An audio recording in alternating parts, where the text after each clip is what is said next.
Hello everyone. In this video, I would like to solve paper 1 2025. To get the best of this video, always try to pause and try the question itself first and then watch the solution.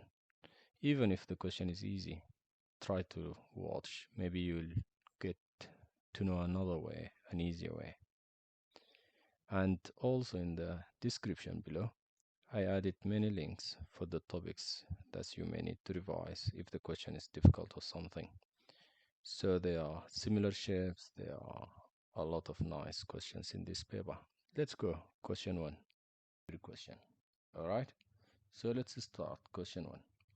You can pause at any second and try to solve. Now, to find this least common multiple, there are many ways. When they give you such numbers, the best way is to use the cake method. The cake method works like this. You write the numbers 45 and 70 and then ask yourself, what number goes into both 45 and 70? It's 5. So how many times 5 goes into 45? It goes 9. 5 goes into 70 how many times? 10 goes into 74 7 times. So 5 goes into 70 14 times. You can use your calculator. Now, is there any number goes into 9 and 17 other than 1? No, there is no number. So in such case, the least common multiple is going to be multiplying the ones outside, the numbers outside. So the least common multiple is going to be 9 times 5 times 14. So 5 times 9 times 14. And that gives you 630. That's the answer, and that's your 2 marks for this question. Now, they usually also ask you to find the highest common factor or the greatest common factor. It's the same thing. How do you do that? The greatest common factor is you multiply the numbers on the left side here. Now, we just have 5, so the answer is 5. Did you get this? Okay. What if I don't like to use the cake method? I don't want to use the cake method.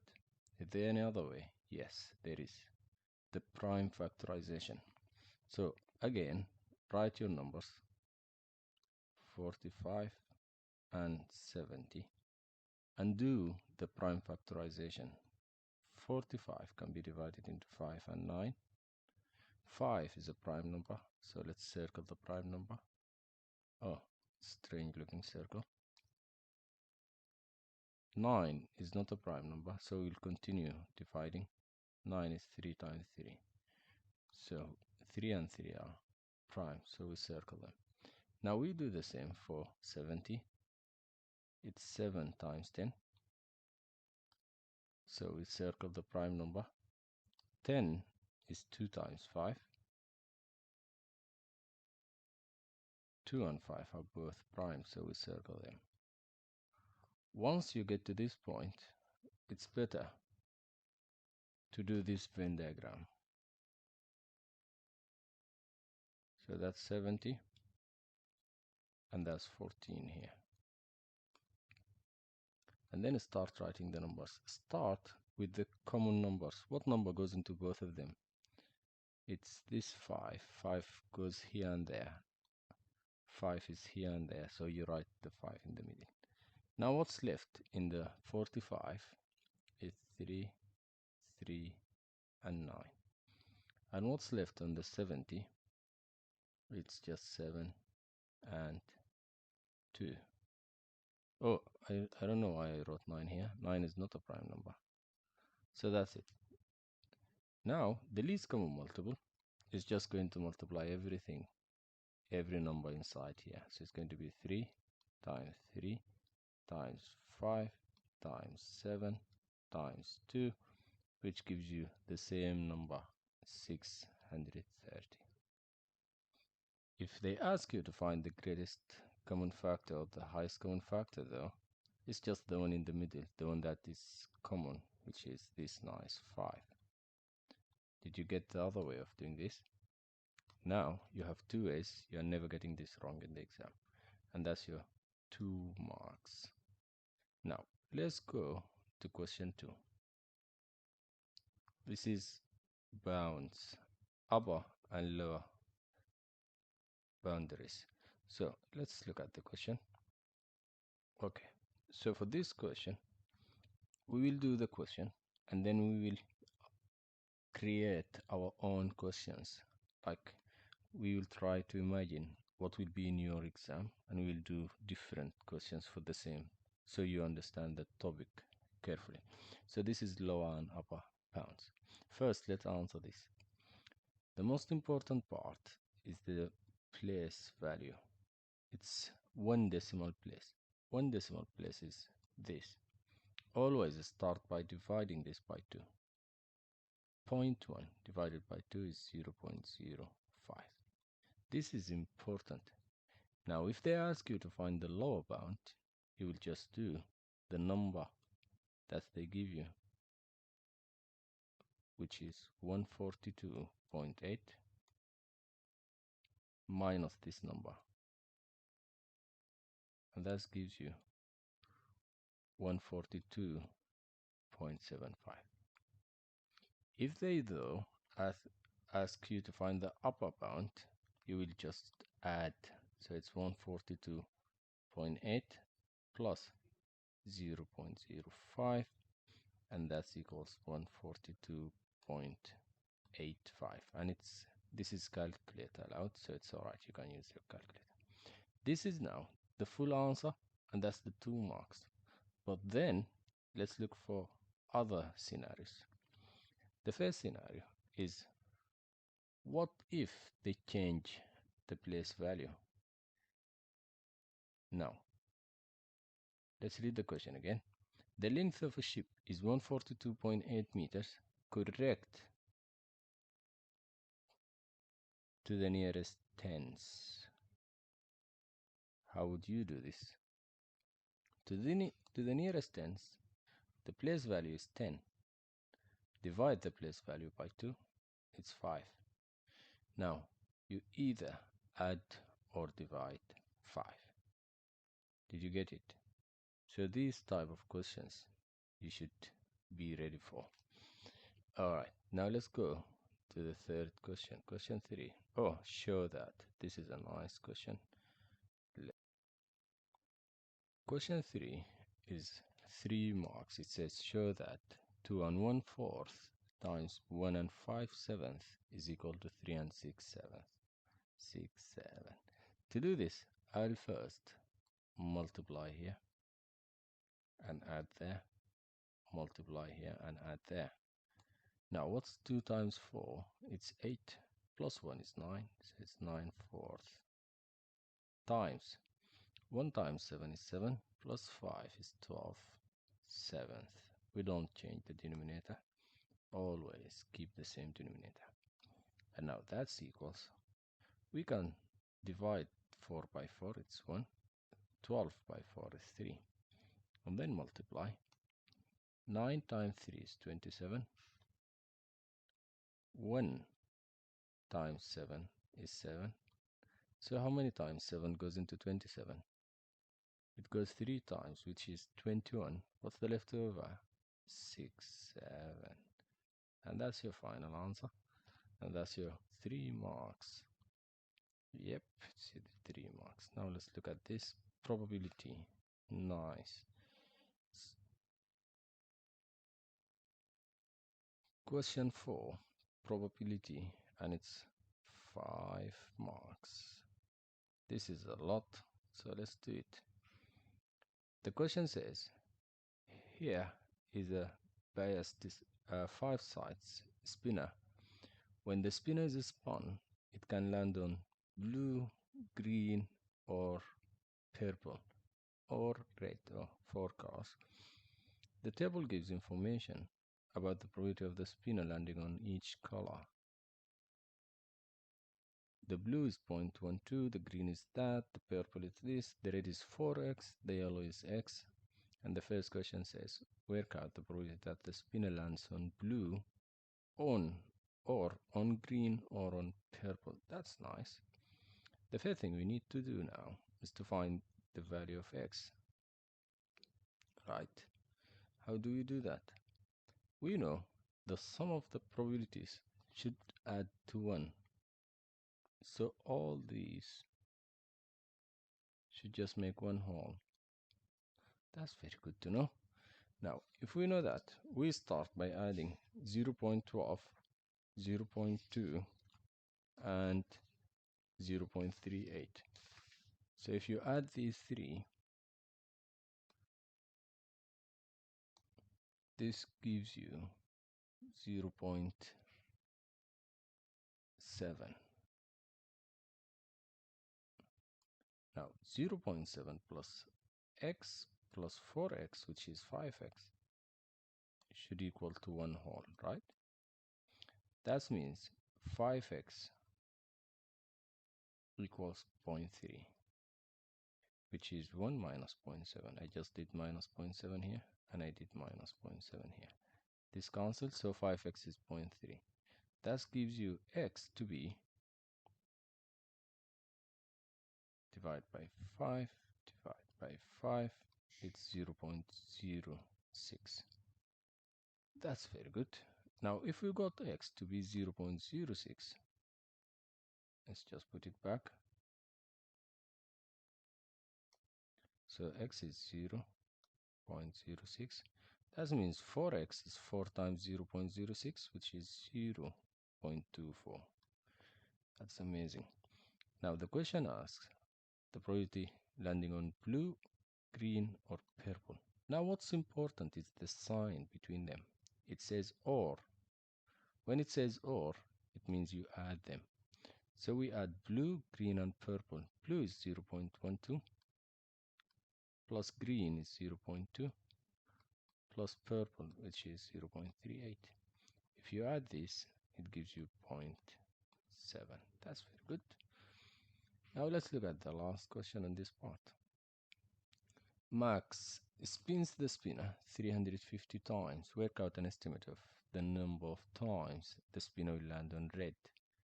So the number of times is going to be 350 times the probability of red. What's the probability of getting red? It's 0.24. So we'll just multiply by 0.24, and that gives you 84 times.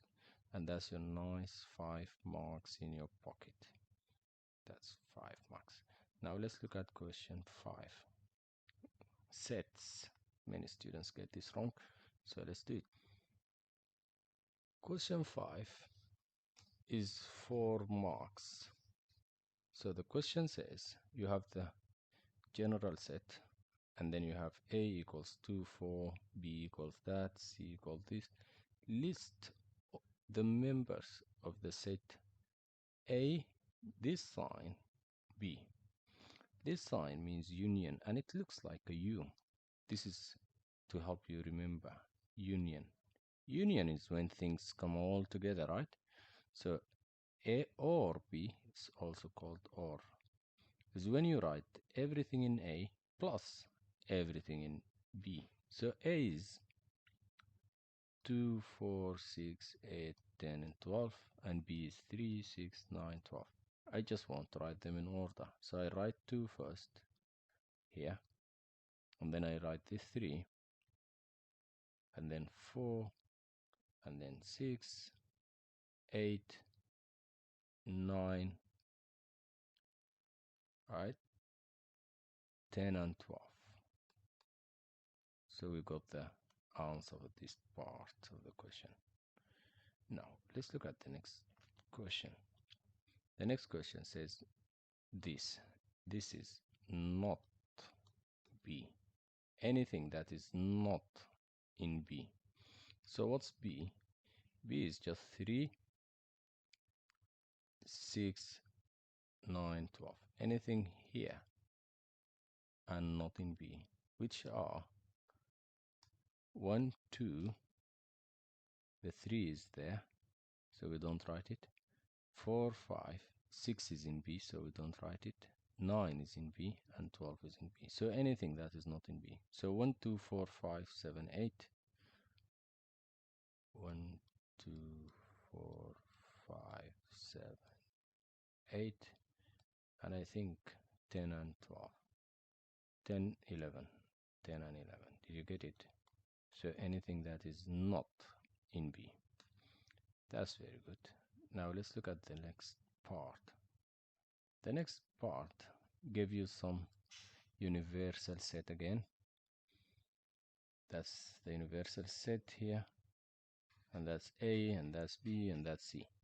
Now, the question says use one of these signs. A intersect with C. So, can A and C intersect or not? Do they have anything in common? A and C. They don't. A is 2, 4, 6, 8, 10, 12. B is 1, 3, 5, 7, 9, and 11. There is nothing in common. This is an empty set. The empty set is this sign. So this is what we write here. It's called Y, empty. When there is no intersection, it's this sign. Now 13 and the general set. Let's ask ourselves, is 13 inside this general set or not? 13 is not here. So 13 doesn't belong to the general or the universal set. Doesn't belong is this sign. So now I'm going to use that. So this is 13 and it's not part of the universal set. What if it was there? If it was there, we will just use this sign. This means belongs or part of this set. And that's your 4 marks for this question. Now, let's look at the next question. Question 6 is 4 marks. It looks nice. Let's do it. Question 6 is 4 marks. You can always pause and try it yourself. The first part says, write down the inequality shown on the number line. So this inequality up there. How do we do this? The first and the easiest way is just write these numbers on the sides. So this here and there. So it's 1, -2. And then ask yourself, is the value of x more than 1? Is it going up there? No, it's going there. So that means x is less than 1. And because it's shaded here, it's less than or equals. Now let's look at the -2. Is it going less than -2 or more than -2? It's going to be more because it's going towards the positive numbers. And that's it. It's not shaded, so we won't add the equal sign. Now let's look at the second part. The second part says solve this inequality. Let's write it down. 7a minus 5 is less than or equals to 3a plus 28. You need to have all the a's on one side and the numbers on the other side. So I'll do minus 3a on both sides. Why? To cancel this a. So this a here is gone now. On the left side, I have 7a minus 3a, which is 4a, minus 5 is less than or equals to 28. What do I do next? I get rid of the 5. How? I do plus 5. Now what happened to that 5? It's gone. Bye. What do I have on the left side? I just have 4a is less than or equals to 28 plus 5 is 33. That's good. Are we done? No. We need to find a. So what do? We divide by 4. We divide by 4. This is gone. So that gives me a is less than or equals to 33 divided by 4. 4 goes into 33 8 times, and the leftover is 1/4. That's an answer. You can also say 8 is less than or equals to 8.25 if you use your calculator. It's both correct. And that's your 4 marks for this question. How was it? Was it easy? Now question 7, everyone lose these marks. Change a speed of 50 x meters per second. Question 7 is 3 marks. It's a tricky one, but let's do it. The question says change a speed of 50 x meters per second to a speed in kilometers per hour. You can pause and try it yourself. So it's meters per second, and we want to make it kilometers per hour. How do you change the meters into kilometers? You divide by 1,000, so it's 1 divided by 1,000. And how do you change the seconds into hours? You divide by 60 to make it minutes, and then you divide by 60 to change the minutes into hours. So what we want to do is we want to do 1 over 1,000 divided by 1 over 60 times 60. So we'll do keep change flip.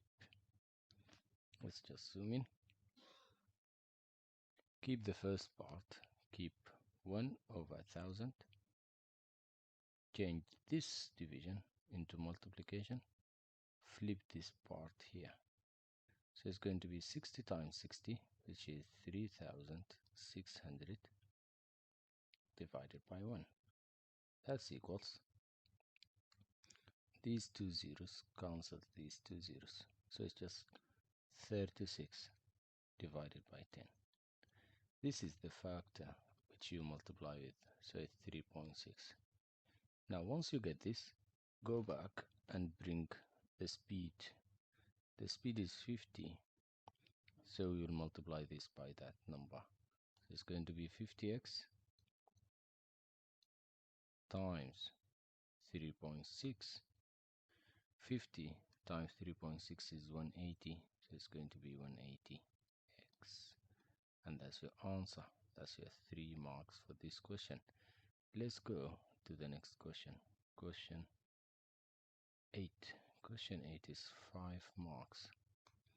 To do this, question 8 is 5 marks. The first part says simplify 8 to the power of 6 times 8 to the power of 10. If you have the same base, you add the indices. 6 plus 10. So it's going to be a to the power of 16. 6 plus 10 is 16. The second part, simplify. So it's division, we subtract. So it's c to the power of 30 minus 12. That gives you c to the power of 30 minus 12 is 18. We got this part. Now the third part says factorize. Factorize, and this is a quadratic. So you think of two numbers, multiply to 21 and add to negative 10. What are these numbers? So the factors of 21 are 1 times 21 and 3 times 7. 1 and 21, if you add them or subtract them, it's not giving you 10, so this is excluded. So it's just 3 and 7. Let's write 3 here and 7 here. So now we want it to be 21 if we multiply them. That means it's either 3 times 7 or negative 3 times negative 7. They both give you 21. But which one of them add to negative 10? It's this part. So it's 3 times negative 3 times negative 7. That means this is negative 3 and this is negative 7. And that's it. We factorize this. Now, the last part on this question says, hence, solve. That means after you factorize, after you knew it's x minus 3 and x minus 7, just make it equal 0. Now this is a quadratic. How do we factorize this? Two numbers multiplied to make 0. This is one number and this is the second one. So this time this makes 0. That means one of them should be a 0. That means x minus 3 equals 0 or x minus 7 equals 0. If x minus 3 equals 0, that means x equals 3 because 3 minus 3 is 0. And if x minus 7 equals 0, that means x equals 7 because 7 minus 7 equals 0. And that's your answer. So it's x equals 3 and x equals 7. And that's your 5 marks. How easy. It's important to relax during the exam. Just don't panic. You know it. You can do it. Don't panic. Now let's do question 9. Question 9 shows some triangle. Question 9 is 3 marks. The question shows some triangle. And the question asks you to find the length of QR. QR is this side here. Let's just call it X for now. That's good. Then, obviously, this is SOHCAHTOA, isn't it? Yeah. So we look at all these 3 sides from the perspective of the angle. From the perspective of 24, this is exactly opposite to 24. So this is opposite. And QR here is part of the angle itself. So this is adjacent. And that side is hypotenuse because it's opposite to the right angle. Now, they didn't ask us to find the hypotenuse, and they didn't give us the hypotenuse, so we don't care about it. Now, SOHCAHTOA.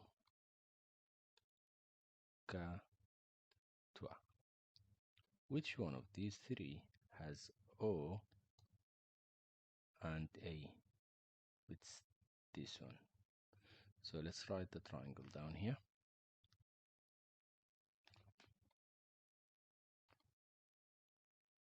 Tan comes here, opposite comes there, adjacent comes there. Now, what's the value of the opposite? The opposite is 6.5, so I'll write 6.5 up here. What's the adjacent? Adjacent is x, we are looking for it. So I'll just write x. And tan, I'll just write tan, the angle. So it's tan 24. Now how do you find x using this nice triangle? To find x, cover x with your finger. And this is a division here. So x equals 6.5 divided by tan 24. That's it. Just plug this in your calculator and it gives you a very big number. Since the question says to 3 significant figures, it's going to be 14.6. We round up. That's your 3 marks. You get it? You see how I solved the question? Relaxed. Don't panic. You can do it. Question 10 is 3 marks. The question has a lot of words.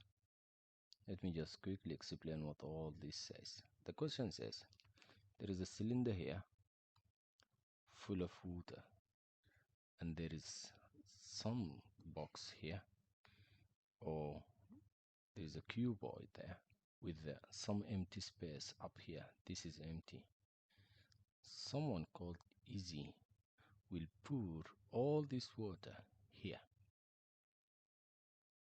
They want you to show that after pouring all this, there will still be space. It's not going to be full. So to do this, we will just find the volume of this cylinder. We know how much water is there in there. And then we will need to find the volume of the empty space up here. And this empty space should be more than the volume of the cylinder. If that happens, yes, that means there is some empty space and it's not going to be full. Did you get it? So let's start by finding the volume of the cylinder. The good thing is, in the formula sheet, you will find the volume of the cylinder. The volume of the cylinder is equal to pi r squared h. Now, plug this information, so it's going to be pi times the radius is 10, so it's 10 squared h which is, what's the value of the height? The height is 33, so it's going to be times 33. Do you get that? Now, plug this in your calculator. I'll just write it for now in terms of pi. So this is going to be 3,300 pi. That's good. Let's leave this. Now let's find the volume of the empty space here. The volume of the cuboid is length times width times height. That means the volume of the empty space is the length of the empty space, which is 35, times the width, which is 28, times the height. Now to come to the height, the whole height is 20, and this 9 is full of water. That means the empty space here, the empty length, is 20 minus 9, which is 11. Now, grab your calculator and write this. It gives you 10,780. Now we got the volume here, and we got the volume for the cylinder. If we now do find the volume of the cuboid, the empty space, which is 10,780 minus 3,300 pi, this gives you 412.74, or just 412. Even if it gives you just 1, that means there is enough space, so it's not full. And that's it, proved. This is one way to prove it. It's easy, isn't it? Now let's go to question 11. I don't know how to read that name. Zo, I think. Question 11 is 5 marks. The question says, Zo, I think, invests some money for 2 years. He invests 2,500 with Bank A and 3,000 with Bank B. Bank A, he invests 2,500, and they gave him, they give you the ratio. So the ratio of the amount of money he invested to the total amount of interest of the 2 years is 20 to 3. Bank B, he invests 3,000, 4% per year, compound interest for 2 years. And then the question says, Zo receives more interest from Bank A than Bank B. How much more? What we want to do now is to find the interest he got from Bank A and the interest he got from Bank B, and then we subtract them. So for Bank A, it's a ratio problem. So let's just write money invested to interest. So it's 20 to 3. That's what's given, right? And then he invested 2,500.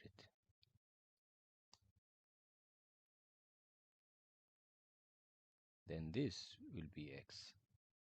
I'm setting up a proportion. Now what's 2,500 divided by 20? It's 125. That means we multiplied the 20 by 125 to get 2,500 times 125, right? 20 times 100 is 2,000, 20 times 25 is 500, yeah. And then if we multiply one side by 125, we multiply the other side by 125. So what's 3 times 125? 3 times 125 is 375. So this is the profit he got from Bank A, 375. That's good. Now for Bank B, it's compound interest. Do you know the formula of the compound interest? Let's just write it down here. For the compound interest, the final amount is equal to the original amount times 1 plus the percent divided by 100 to the number of terms, or the number of years. Now let's write that. How much he invested? 3,000 times 1 plus, what percent is he getting? 4 out of 100. to the number of years, which is 2 years. If you plug this in your calculator, this will give you, just check the calculator, this will give you, just do it. Now let's write it together. 3000, 1 plus 4 divided by 100 squared. This will give you 3,244.8. Since he invested 3,000, that means the interest he got is 3,244.8 minus 3,000, which is 244.8. Now let's go up there. The interest he got here is 244.8. Now the question asks, how much more? How much more is you just do this minus this. So 375 minus 244.8, that gives you 375 minus 244.8, that's equals 130.2, and that's your answer. That's 5 marks. Now let's look at question 12. Question 12 is cumulative frequency. Question 12, it's cumulative frequency and it's 6 marks question. It's 2 pages. Let's try to do it. You can always pause and try the question yourself. So the first part of the question says, complete the cumulative frequency table. Now, how do you complete the cumulative frequency? You see the frequency? The first one, just write it down. So the 12, we just copy it. And then we do 12 plus 15. That gives you 27. And then go back. 27 plus 20, 47. And the next one is 47 plus 18, 65. And then 65 plus 9 is 74. And finally, 74 plus 6, it's 80. This is 1 mark, and make sure the last number you got is equal to the total number of people given. It's 80 up there and it's 80 here. That's correct. Question B. On the grid below, draw a cumulative frequency graph from the table. Now, the first part here, 10 to 20 is 12. So let's go down here. 10 to 20 is 12. So this is 10, this is 11, and that's 12. So just make a point on 12. We don't start on the 10. Some students just write the 12 up here. No. You go to the upper class. You get me? So this is 10 to 20.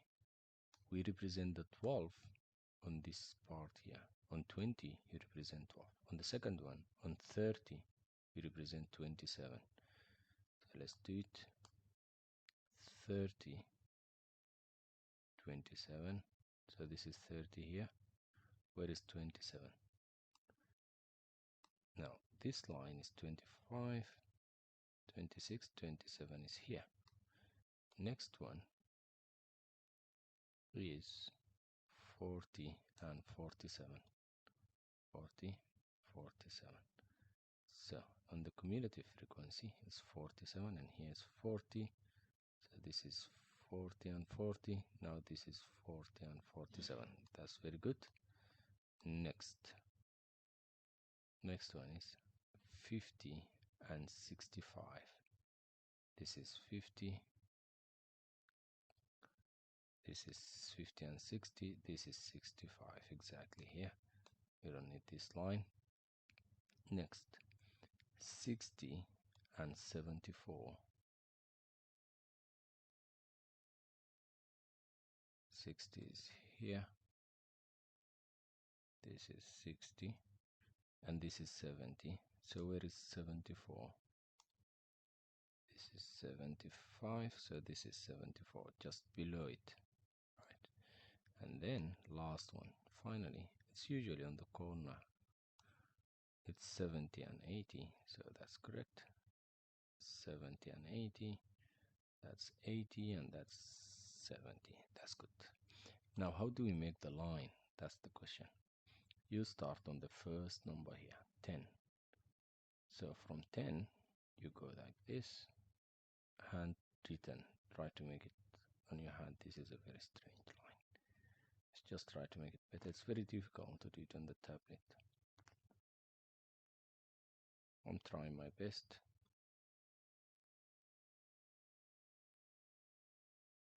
So this is the line. Perfect. Now let's look at the next question. This is 2 marks. Now the last question says, use the graph to find an estimate for percentage of the 80 people who are more than 64 years of age. Years of age is this. So let's look at, oh, it's 46, sorry. Let's look at where is 46. Now this is 40 and that's 50. In the middle there is 45, so 46 is the line next to it. This is 46. Let's now try to go up on this line. This is 46 until we cross the line we made earlier. This is 46, yeah, that's perfect. From this point, you go there until you get to this point. That's good. Now, let's count how many are there. This is 58, 59, right? So this is the portion we want. This is more than 46. So from 60 to 80 is 20, so it's 21, right? So the probability, since they ask, it's going to be the number, which is 21 divided by 80. Plug that in your calculator and it should give you the percent. 21 divided by 80, and that's equals to, let me just write it in the calculator. This gave me on the calculator 26.25%. 26.25%, and that's correct. Now, one important thing here is try to make your nice line and try to do it like as much accurate as you can, because they give ranges. For example, here they tell you, which question was this? This was question, just getting old. This is question 12, right? Question 12. This is the ranges. They say accept anything from 26 to 29. The perfect answer is 28. So we got the range, but we didn't get the perfect answer because I'm drawing on a tablet. In your paper, try to make it as nice as you can. So that's it for this question. We got the full mark. Now let's look at this question here. This is interquartile range.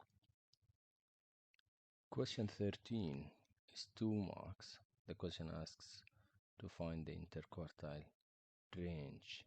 So to do that, you'll first need to know what's the interquartile range.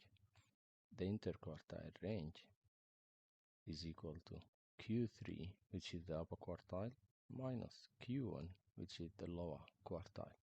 Writing this will give you a mark, so try to write whatever information you know. Now, how do we find the interquartile range then? We first need to find the median. Okay, how do you find the median? We play gambling, cross, cross, cross, cross, cross, cross, cross. This is nice. So the one in the middle is the median. We don't need these yellow lines. Goodbye, guys. After you do that, then make these into 2 groups. This is one nice group, and this is one nice group. If you find the median on the right group, that's Q3. Okay, then how do we find it? We do the same game. Cross 1, cross 1, cross 1, cross 1. You got the median here? This is Q3. So this is 20. Now cross here. You got that? Yeah, so that's Q1.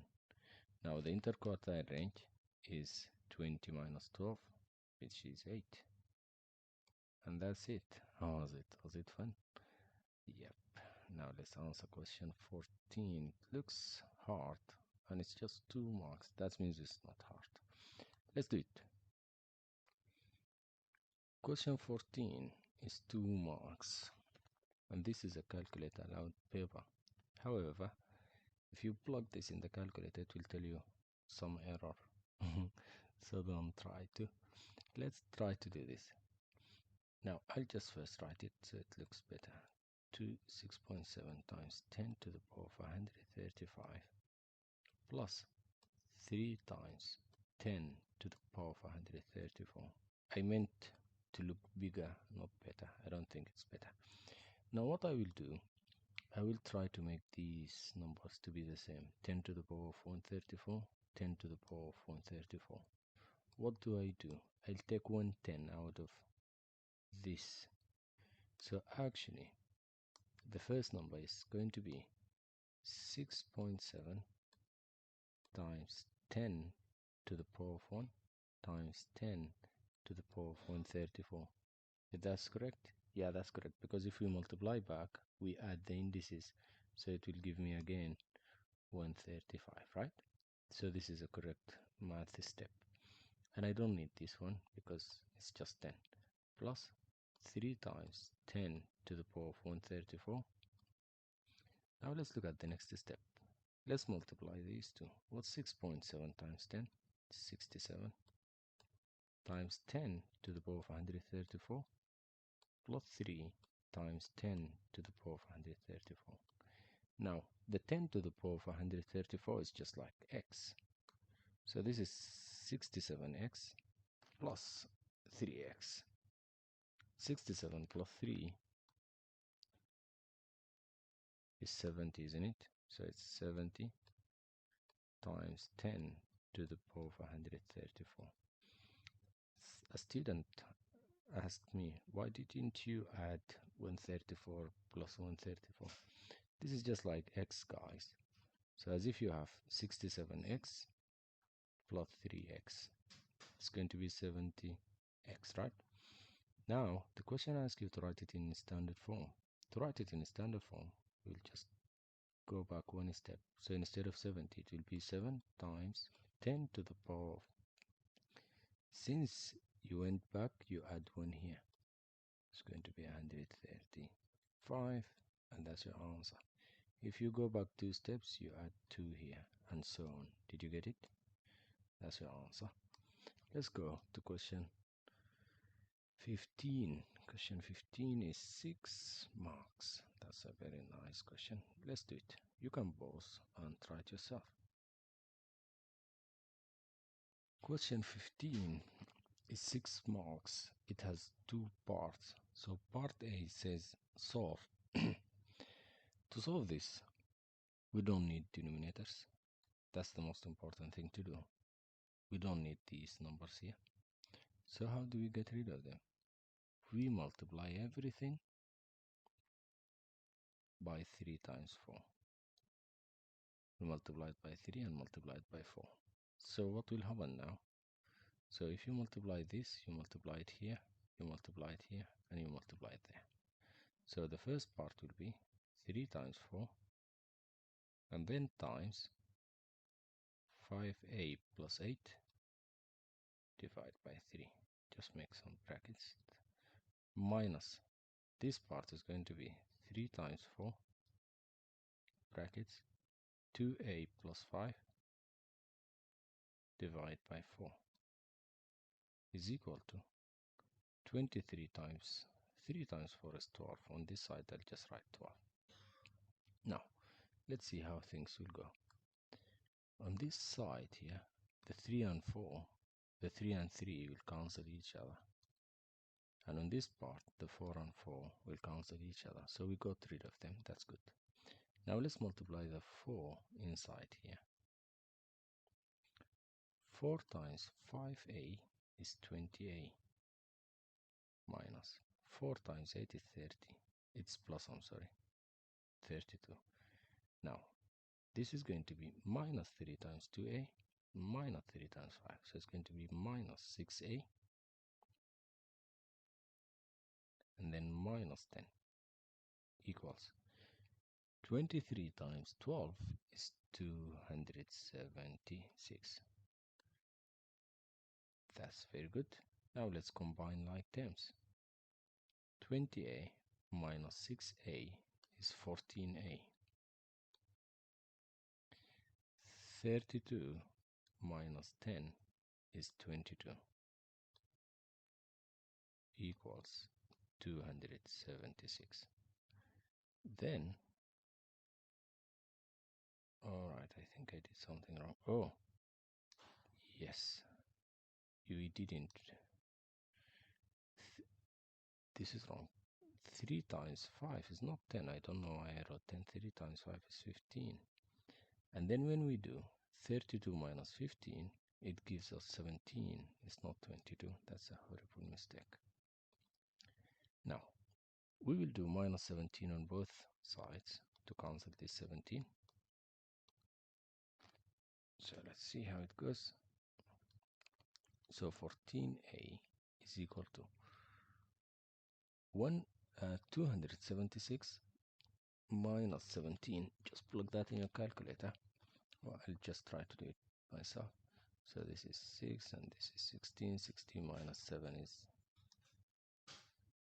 9, and 6 minus 1 is 5, 259.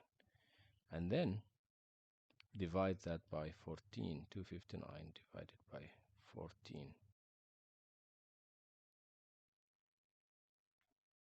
Divide both sides by 14. Divide both sides by 14. So a equals 259 divided by 14 is 18.5. And that's 4 marks for this part. Can you imagine? Now let's look at the next part.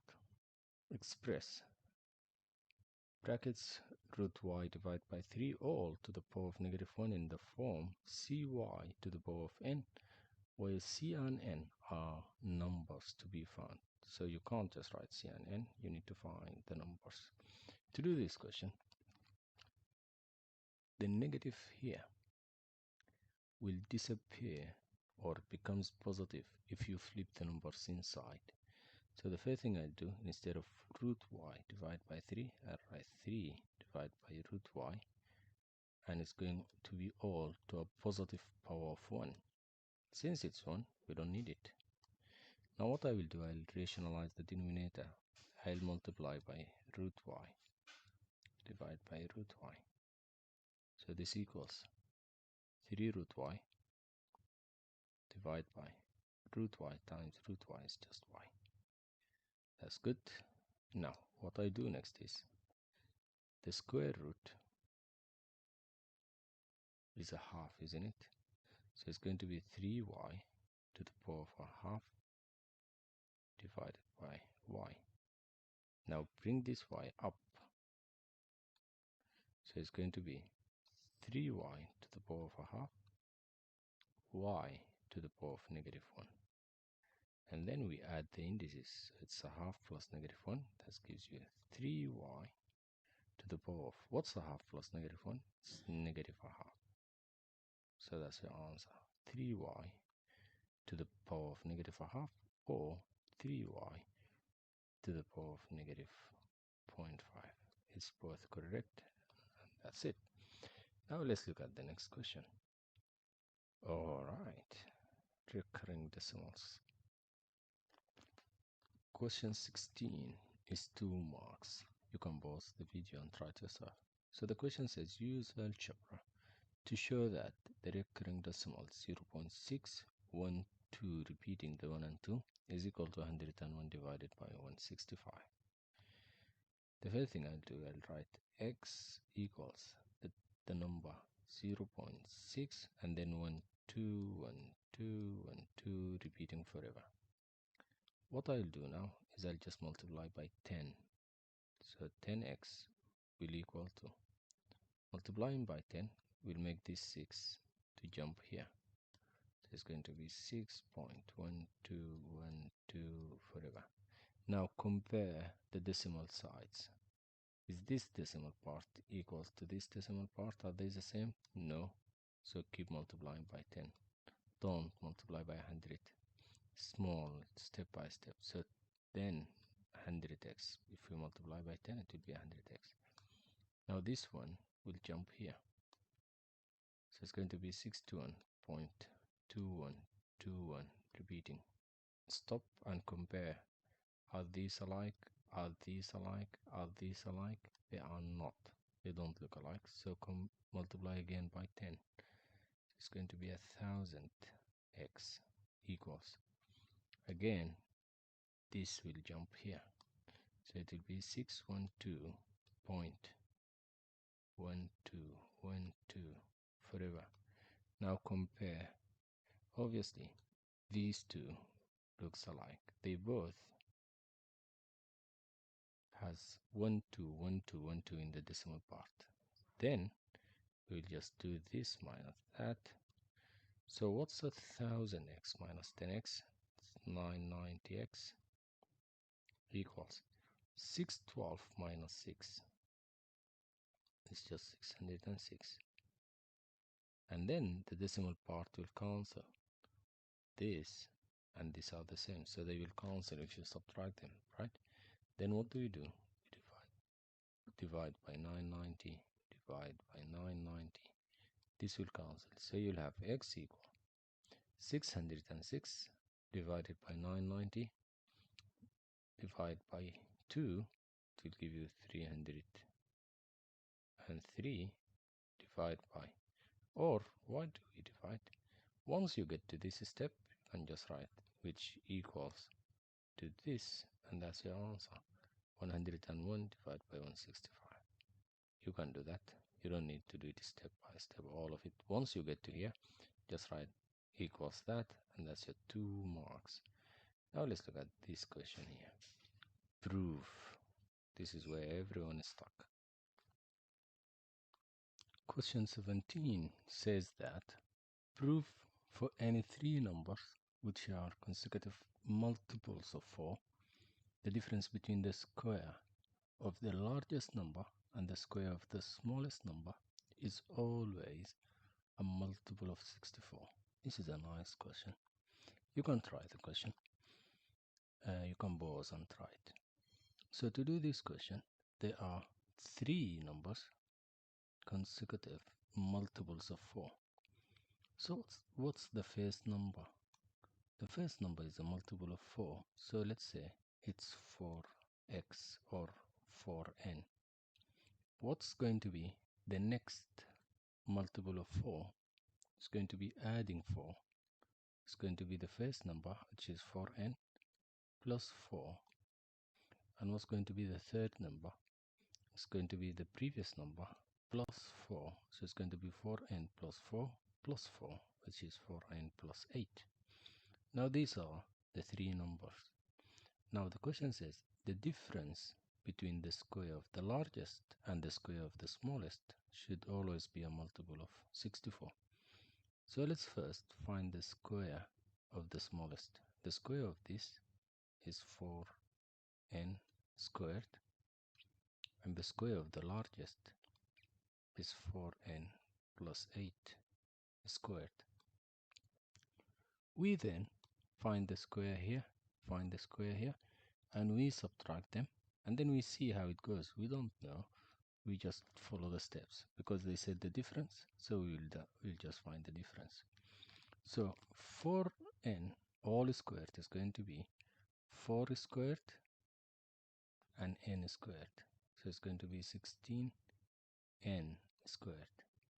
For this number here, we're going to expand these brackets. So this part here is going to be 4n plus 8 times 4n plus 8. And then we FOIL. So 4n times 4n is 16n squared. 4n times 8 is 32n. 32n, and then 8 times 4n is another 32n. And finally, 8 times 8 is 64. Now, we do the larger number minus the smaller number. So it's going to be this minus that. But first, let's collect like term, because here you have 32n and 32n. So let's write it.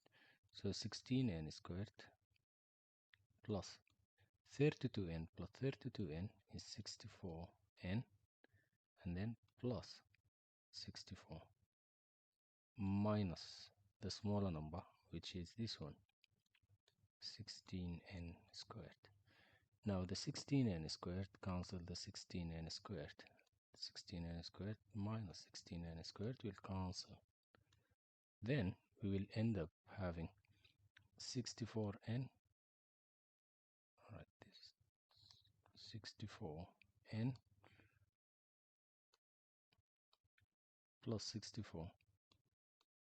Then if you take 64 as a common factor here, take 64 out, you'll have 64 and n plus 1 in the brackets. That means this number is a multiple of 64, because 64 times any number is a multiple of 64, and we proved it. That's the 3 marks for this nice question. Question 18, inverse proportion.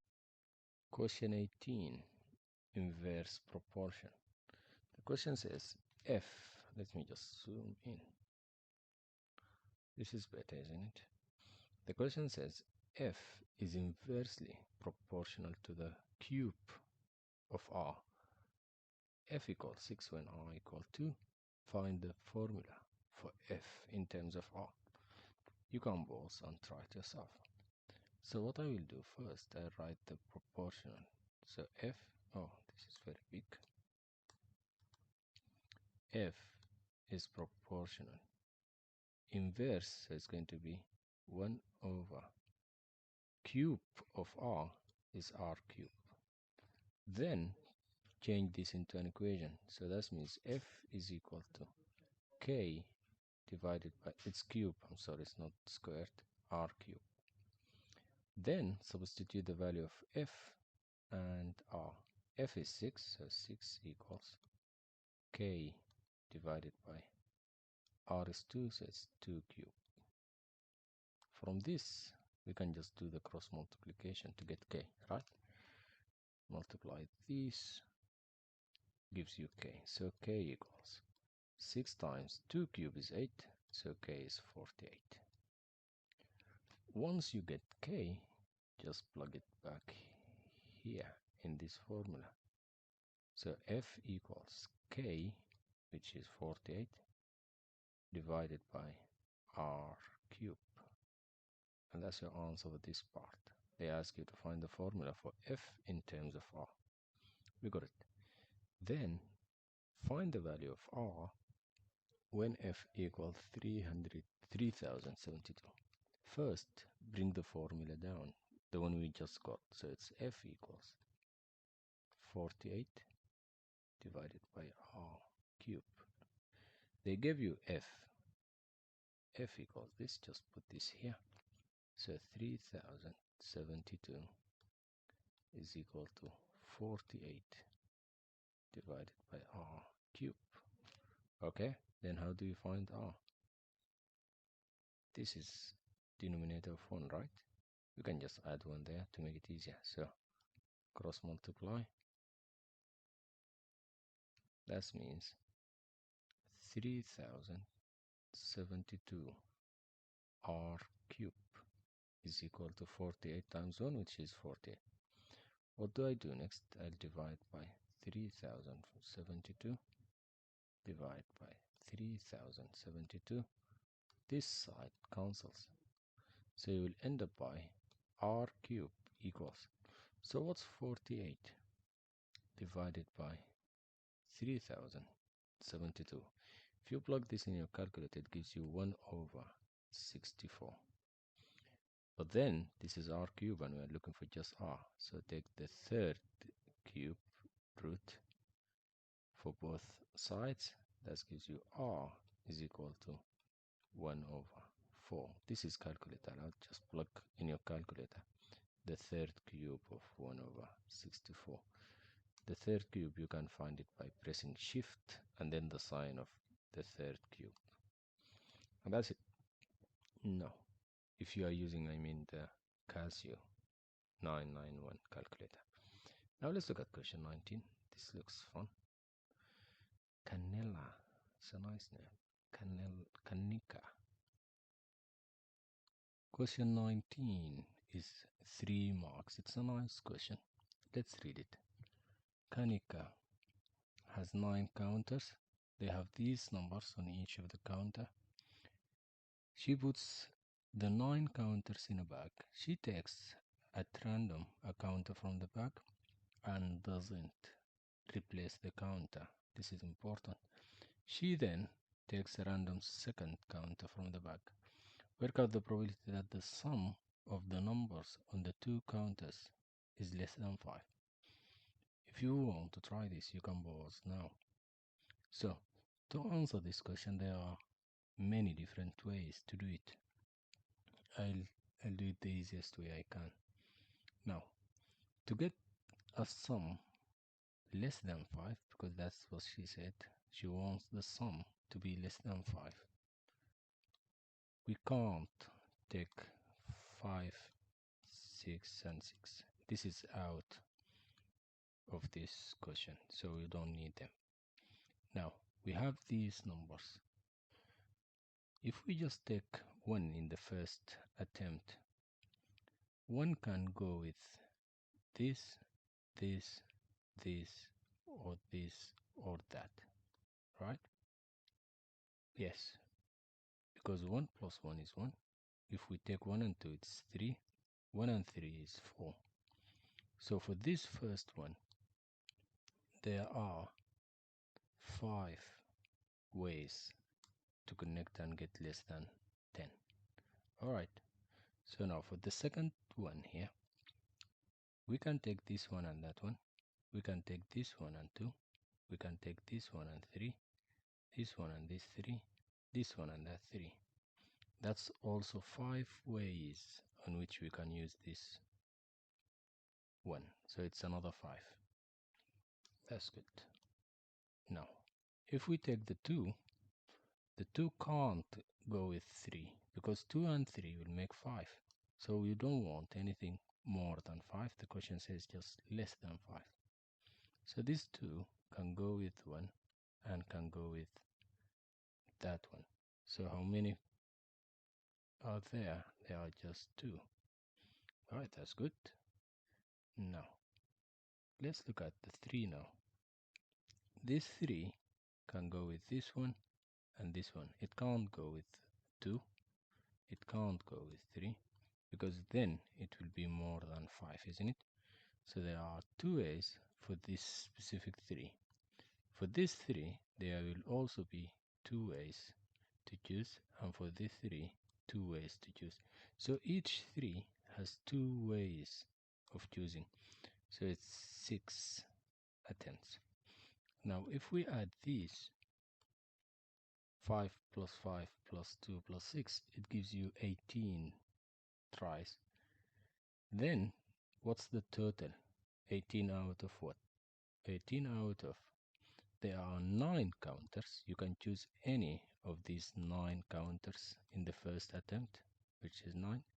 Now, in the second attempt, whatever you take, you are not replacing the counter. So the second attempt, you'll just have 8 counters to choose from. For example, in the first attempt, if we took this one, that one is gone because we are not replacing. So you will have 8 left. So it's going to be 9 times 8. And that's your answer. 18 divided by 72. How was it? Was it easy? Can you please try to do it using the tree diagram, and you can comment if you got it or not.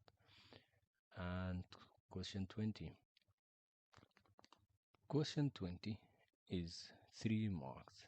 The question says the diagram shows cuboid. It's down here. They give you some length, and then they ask you to find the length of BC in 3 significant figures. BC is this length here. So we need to find that. If you want to try, you can pause the video now. So to do this question, we know the 18 centimeters here is going from C to F, right? So how how will this help me? It will help me by knowing that if we draw a diagonal here, oh gosh, that's amazing. I don't know how did I do this nice line. Now let's draw triangle FAC.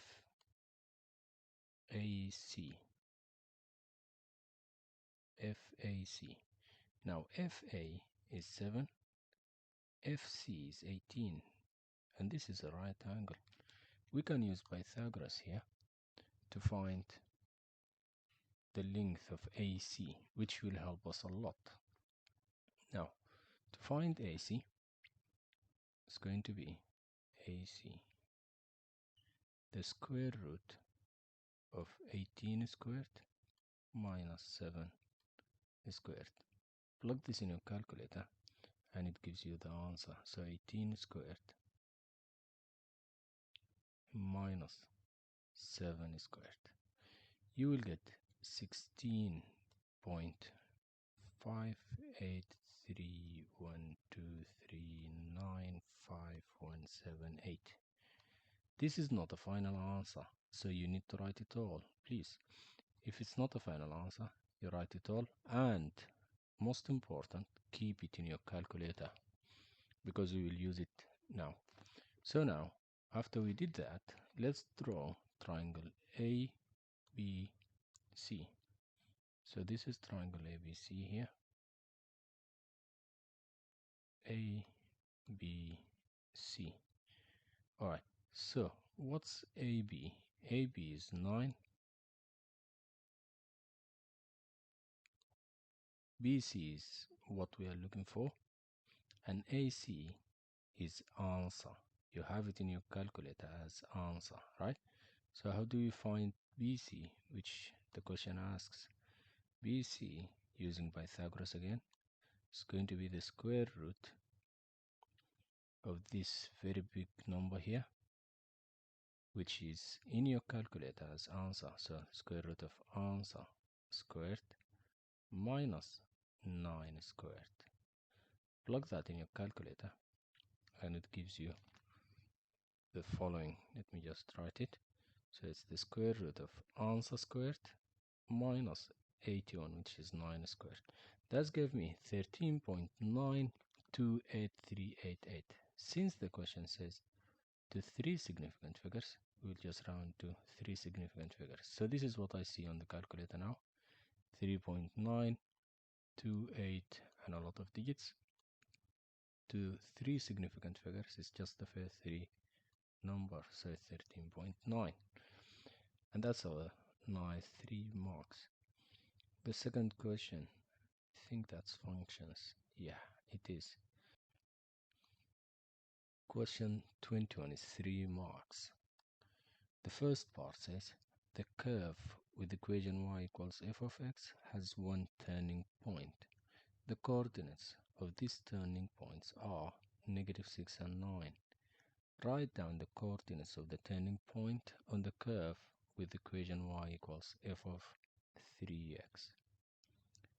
First of all, when you multiply the x part here, the y doesn't change, so the 9 stays. And then, whatever this number is, you are dividing that with. So this part here is going to be -6 dividing by 3. So your new point is -2 and 9, and that's your 1 mark for this part. Now part B says the curve C with the equation y equals g of x is transformed to give the curve S with the equation y equals g brackets x plus a plus b. The point 4 and -5 on C is mapped to the point 1 and -16 on S. Oh gosh, that's a very nice question. This is amazing. Now, I just want you to see what's going on here.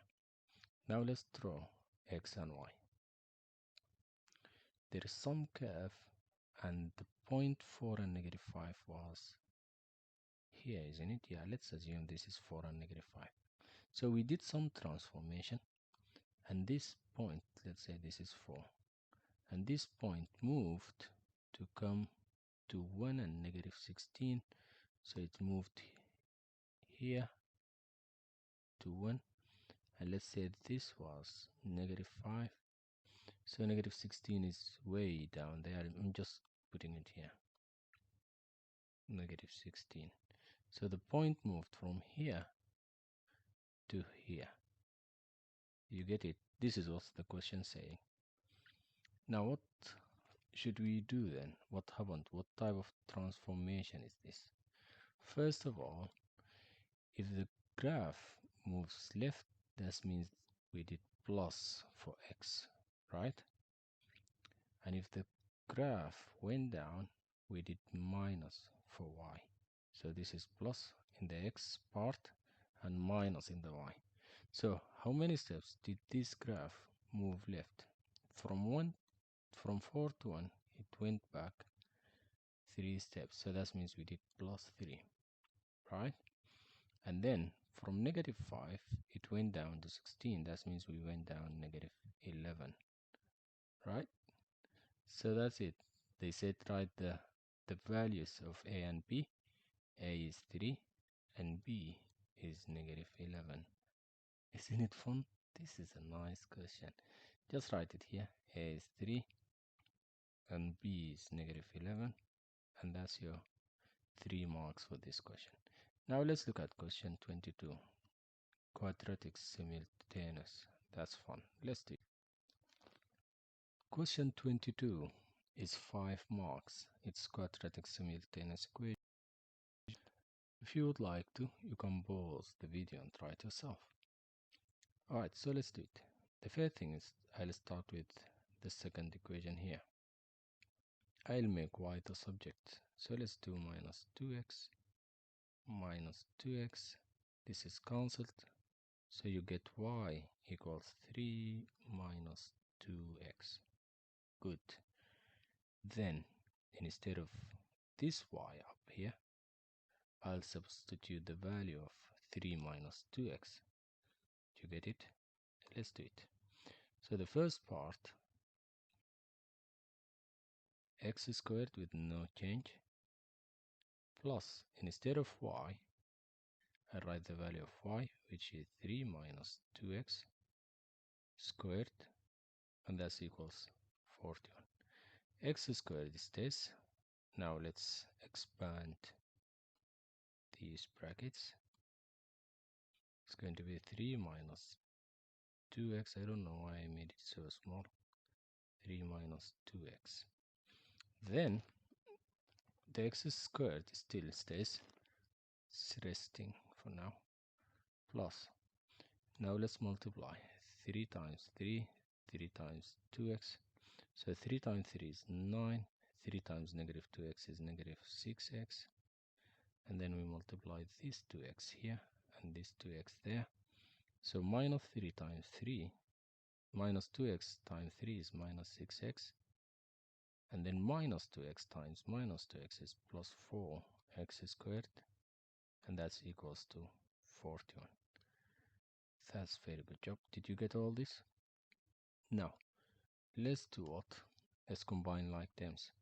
X squared looks like 4x squared, so they just be 5x squared.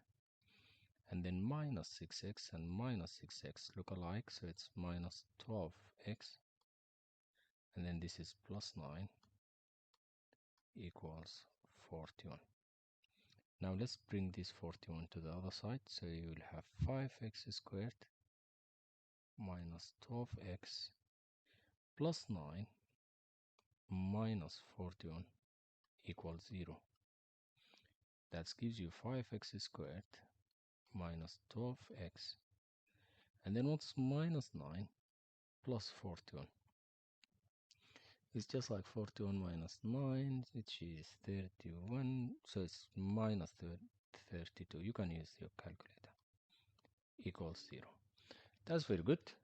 So if you got to this point, you're almost finished. Now this is a quadratic equation. Have you noticed? I'll solve it using the quadratic equation. I like it. It's easy. It's never giving you a wrong answer. It's safe. So A is 5, B is negative 12, and C is negative 32. Now what's the equation? You will find it in the formula sheet. It's minus B plus or minus the square root of B squared minus 4AC divided by 2A. And that gives you x equals, substitute the values. Minus B is going to be minus 12, which is 12,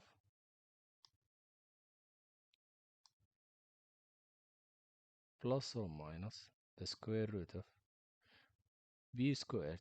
Always start by writing brackets here. Many students write the negative outside and they get it wrong. So for this part specifically, please write the brackets and start by doing the work. And then minus 4 times A. What's A? Is 5 times C, which is negative 32, divided by 2 times 5. Once you get to this point, don't try to make this symbol. No, your calculator will do all that. So start by plugging just the positive value. So this is what you will do. You will do 12 plus the square root of negative 12 squared minus 4 times 5 times negative 32. So just write it all like that. Times negative 32. Go down and write 2 times 5. You got the first value of x equal 4. And then we go back and we change the positive sign into negative. So it's instead of 12 plus, we will now do 12 minus. That gives you x equal negative 1.6. Very good. We got the values of x. Now we need to find the values of y. And we have a nice equation here ready for us to use. Y is 3 minus 2x. Let's write it down. Y equal 3 minus 2x. So for the first value, 3 minus 2x. Now for the first value of x, y is going to equal to 3 minus 2 times 2 times the value of x, which is 4. That gives you 3 minus 8, which is negative 5. For the second value, you will have y equals 3 minus 2 times negative 1.6. So that gives you 3 plus 2 times 1.6. It's going to be 3.2, isn't it? And that gives you 6.2. How was it? Was it fun? That's a very nice question. It's 5 marks. I liked it. Now let's look at question 23. What's this? That's a circle. Question 23 is 5 marks. The question asks you to find an expression for y in terms of x. This is a nice question. If you would like to, you can pause the video and try it yourself. So, to do this question, we will use the circle theorem that says PT times TR equals QT times TS. So this is what we are going to do. PT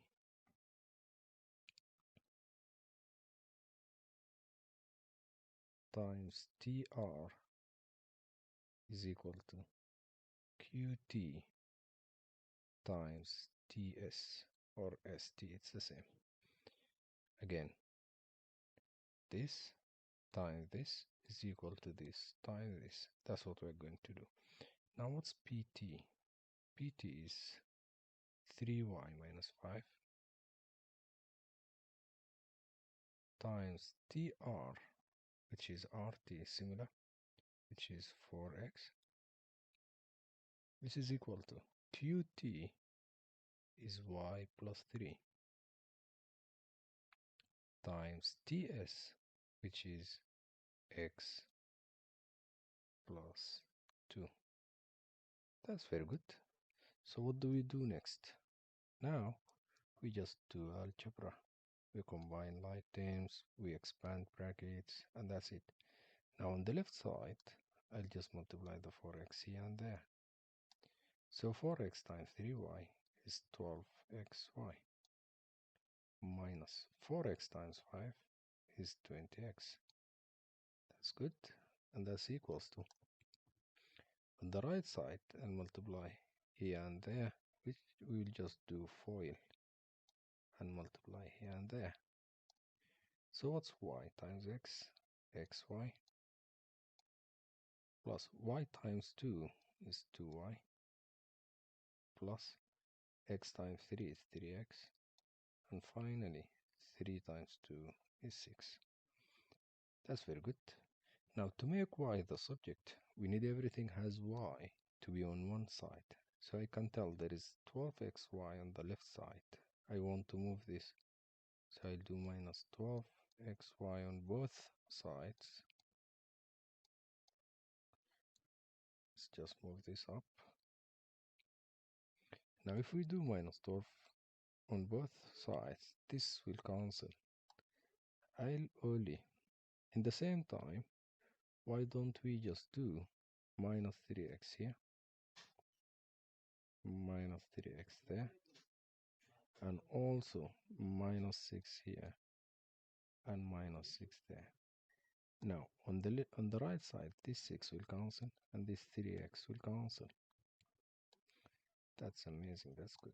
Now what do we have on the right side? On the left side, minus 20x minus 3x, this will make minus 23x. And then we have minus 6, right? That's equals. On the right side is going to be xy plus 2y minus 12xy. Why don't we take y as a common factor? So y equal y outside. And then in the first part, xy, I'll have x left inside. On this part, 2y, I'll have just 2 left inside. On this part, I'll have minus 12x inside, because the y is outside the bracket. That's very good. Now let's keep the left side, minus 23x minus 6. We don't need to do anything yet. Let's keep the y and then open the brackets. Now let's combine these two. X minus 12x is minus 11x, and then I have plus 2. That's very good. That's a lot. That's nice. Let's divide both sides by minus 11x plus 2. Divide by minus 11x plus 2. And that gives you y equals this minus 23x minus 6 divided by minus 11x plus 2. This is a final answer, and that's a very good answer. It's correct. Some students or teachers will tell you to multiply everything on the right side by negative, so times -1 times -1, and that makes it to be, this will be positive 23x because we multiplied by negative, plus 6, this is also positive, divide by 11x will be positive, minus 2, because if you multiply 2 times -1, it will be -2. This is also a correct answer. If you keep it like this is a full mark. There is no problem at all with that. Now let's look at the next question. Question 24, arithmetic sequence. Question 24, is 6 marks. This is a nice question. I've noticed this repeats recently. Similar questions repeat. So the question says, the first 3 terms of arithmetic series are 2x plus 5, 3y minus 4, and 4x minus 2. X and y are constants. This is important. The sum of the first 9 terms is 216. Find the value of x and y. Alright, so to solve this question, we need to do 2 things. Whenever you have such question, the first thing to think of is the difference, the common difference. The second thing is the sum of the arithmetic sequence. So let's start by the difference. The difference, we usually get it by subtracting each 2 terms. For example, if we have this sequence 3, 5, 7 and all, we know the difference is 7 minus 5, which is 2, and that's equal to 5 minus 3, which is also 2. So this is how we get the difference. We subtract each 2 terms. So in this series here, if we do this minus this, it will give us the difference. So let's do 3y minus 4 minus this 2x plus 5. That should also equal to, because the difference is the same, is equal to this minus this. So 4x minus 2 minus 3y minus 4. If you write it like this, you already lost the 6 marks. You should make brackets here. Why? Because it's minus all this. This is one of the mistakes that students do. Now, let's just arrange these. So 3y minus 4 stays. The minus gets inside here to make all this negative. So minus 2x minus 5 equals 4x minus 2 minus 3y, and then minus minus becomes positive. Many students just leave it like negative, and that's also losing the 6 marks. Now let's combine like terms if we can. So on this side, on the left side, we have minus 4 and minus 5. Let's move them to the other side. Let's do minus plus 5 plus 4 plus 5 plus 4, which is just plus 9, right? Now, let's also do minus 4x on this side and minus 3y on this side and minus 4x here, and it should be plus 3y. Alright, now this cancels, this also cancels, and these two cancels. So on the left side we have 3y, and this is another 3y, so that's 6y. And you do have minus 2x and minus 4x, that's minus 6x, equals. All the x's and y's here are cancelled, so it's just numbers. So it's minus 2 plus 9, that's 7, plus 4 is 11. That's your first equation. This is important. Let's just leave it here. Now, we will use the sum of the arithmetic sequence formula to find another equation like this, and then we solve them simultaneously. Now, I'll erase this. I'll just keep the equation. Now, what's the sum of the arithmetic sequence? The sum, it's given in the formula sheet, by the way. So the sum is equal to n divided by 2 times, I don't know, let me just go up, look at the sum. It's n divided by 2, 2a plus n minus 1 times d.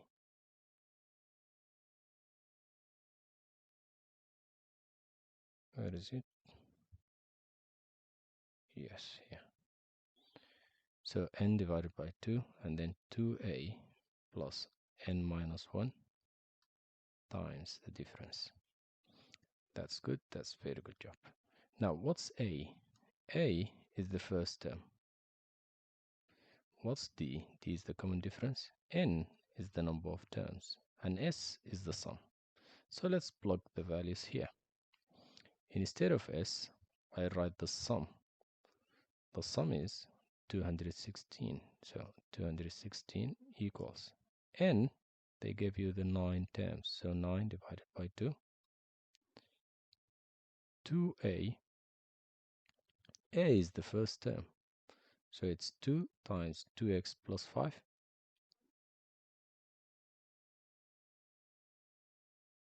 plus n minus 1. N is 9. So 9 minus 1 is 8. And then the difference. The difference is just this minus this or this minus that, right? So let's write 3y minus 4 minus 2x minus 5. So this is the difference.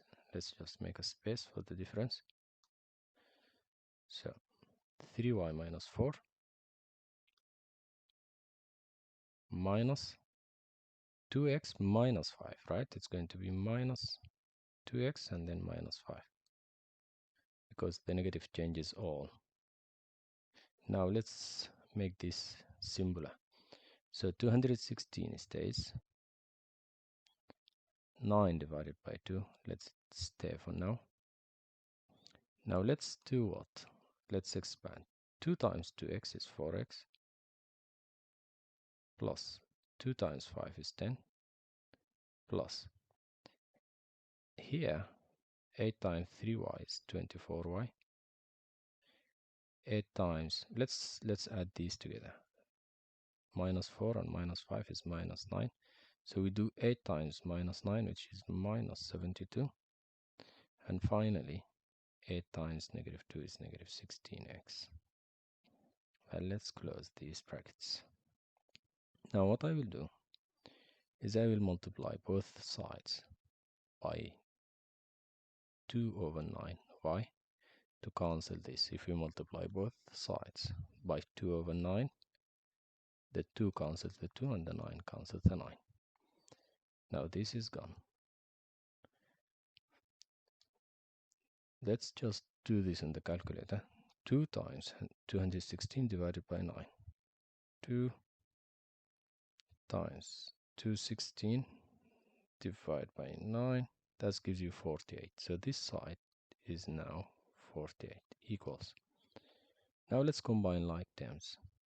4x minus 16x is minus 12x. And you have 24y. Let's just write it first. And finally, I have 10 minus 72, which is minus 62. Now, this is almost finished. Let's write these down. 24y minus 12x equal. Here, do plus 62 plus 62. So what's 48 plus 62? It's 110. And this is equation 2. Gosh, that's beautiful. Now, how do you solve these two simultaneous equations? What I will do is I'll divide the second one by 2. If we divide it by 2, the 24 becomes 12. And if we divide the 12 by 2, this becomes 6. And the 110 divided by 2 is 55. Now, let's solve. We have 6x and 6x, so we will do minus because they are the same sign. They are both negative. So 6y minus 12 is minus 6y. This will cancel. And then you'll have 11 minus 55, which is minus 44. To find y, we divide by 6, we divide by 6. So y equals minus 44 divided by 6. That's gave me 7 1/3. That's amazing. That's beautiful. That's very good job. Now, how do you find, this is y. How do you find x? To find x, just substitute in this equation maybe. any of the equations. So let's do 6y minus 6x equal 11. Substitute the value of y. The value of y is 7 1/3. So 6 times 7 1/3 minus 6x equal 11. Now, what's that? The answer times. It's minus here, right? Yeah, it's minus 7 1/3. So it's minus 7 1/3.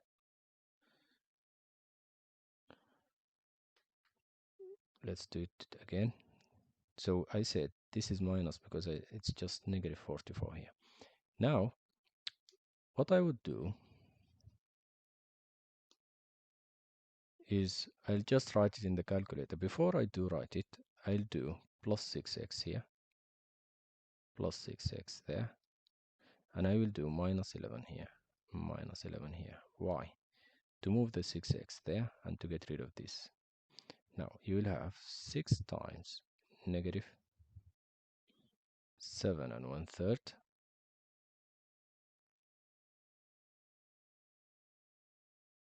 minus 11 is equal to 6x. Now let's plug all this in the calculator and let's see what's the answer. So 6 times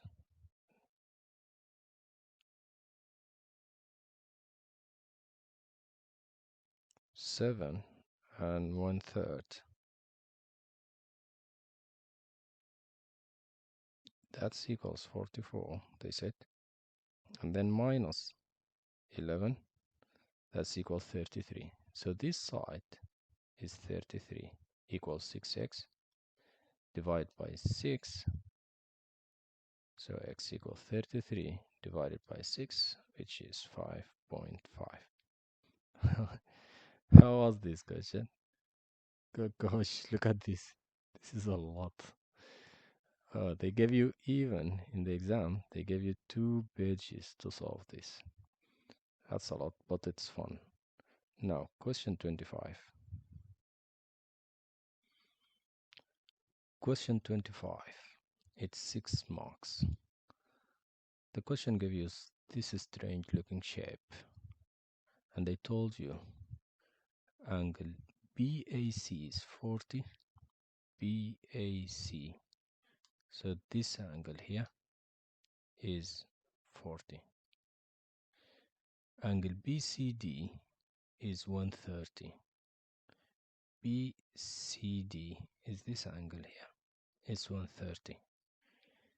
The shaded area is 28. Then they ask you to find the length of arc BD, this nice arc here. If you'd like to, you can solve both and try it yourself. Now, what I will do is I'll first need to know what's the shaded area. The shaded area, the 28 here, is the area of this sector,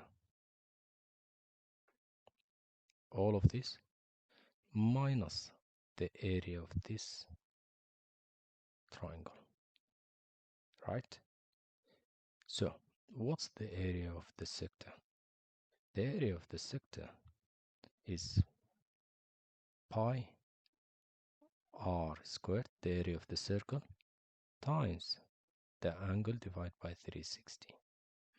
If we do this, this gives us the yellow shaded area or the orange. Now, if we do this minus the area of the triangle, we get the shaded area, which is 28. But then, how do I find the area of the triangle? First of all, how did I find this r? I just assumed, because this is a radius, and this is also a radius.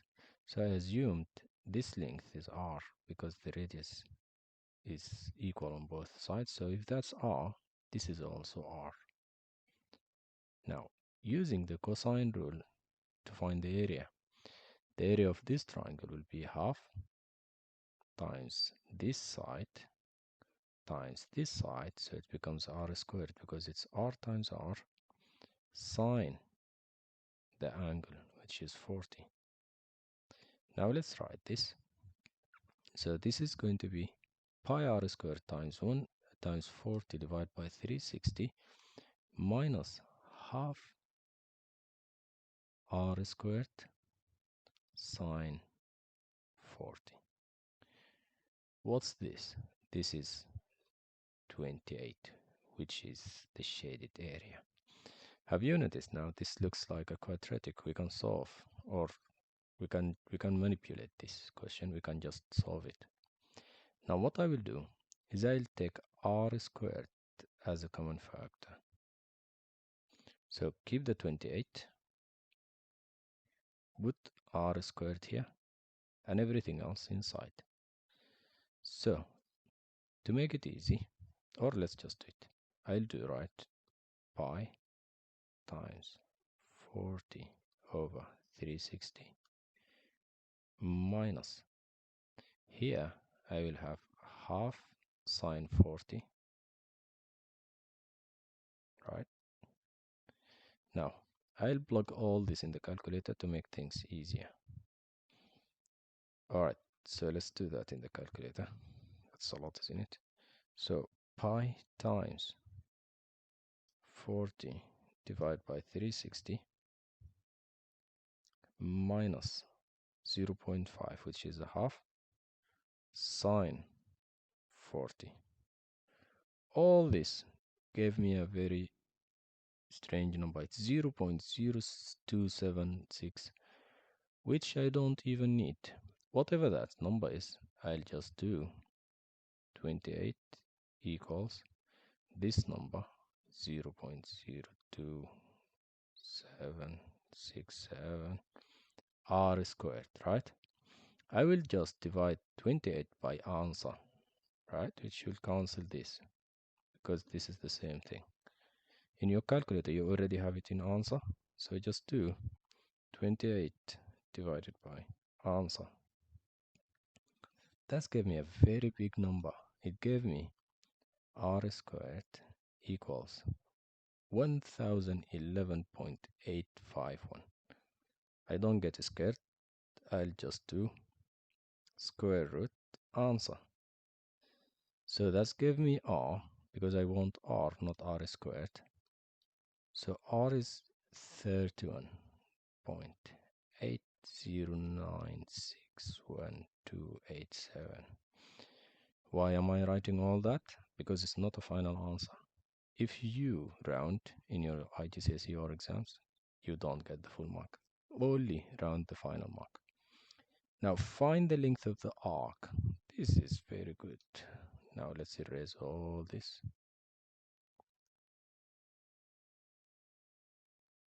Right, that's enough. Now we got this. The radius 31.9, right? How do you find the length of the arc? They want the length of the big arc, not the small arc. So we are not even close. But then we can find this length, can't we? Yes. Use the cosine rule to find the length. Let's just erase this.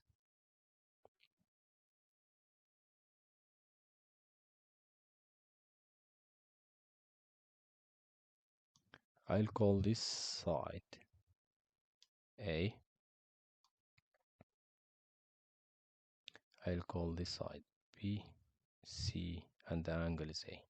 Now the cosine rule says A squared is equal to B squared. This is also given, plus C squared minus 2BC cosine A. Now to find A, we just do the square root of all this. That gives me A. Now in the calculator, I write A equal the square root of B is answer, because I have this in the calculator. That's the last number I got. So I'll do answer squared plus this is also similar to that. So it's plus answer squared minus 2 answer, because B and C are both answers in the calculator, cosine 40. If you do this, you will get this length. Let's do that. You ready? Now, the square root of answer squared plus answer squared minus 2 times answer times cosine 40. That's gave me 21.7, 21.759. Do you remember what this angle was? This was 130. Now, if you have a radius and you have the angle, you can find the length of the arc. How do you find the length? We find the length of the arc by using this formula. It's 2 pi r times the angle divided by 360. So it's going to be 2 times pi times the radius, which we just got, 21 point something, and it's already in your calculator as answer, times the angle, which is 130, divided by 360. Now, plugging this in the calculator, that's our 6 marks. So 2 times pi times answer times 130 divided by 360. That's gave me 49.3. Let's just write it down here.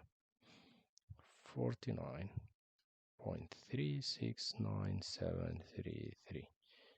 3 significant figures. That means you just need to take the first 3 numbers. So it's 49.4. And that's the final answer for this question. They gave you 2 pages to solve this. That's good. All right. Now let's go to question 26. That looks fun. Question 26. It's the last question in this paper. It's 4 marks. I don't know why I feel very sad. I'm coming to the end of this paper. Anyway, so the question gave us these 3 similar vases. We don't need the drawings. Let's just move a little bit up. So the volume of vase S is 72.8 more than R. So if the volume here is in R, if it's V, this is 72.8% more. So that means it's going to be 1.728 of V. That's fine. Do you understand why it's 1.728? Because it's 72 more than the volume of vase R. The volume of vase R is the original, so it's 1. So that means 72.8 plus 100%, which is 172%, which is 1.728. That's how I got 1.728. All right. Now, what can this help me with? This can help me knowing the scale factor of the volume.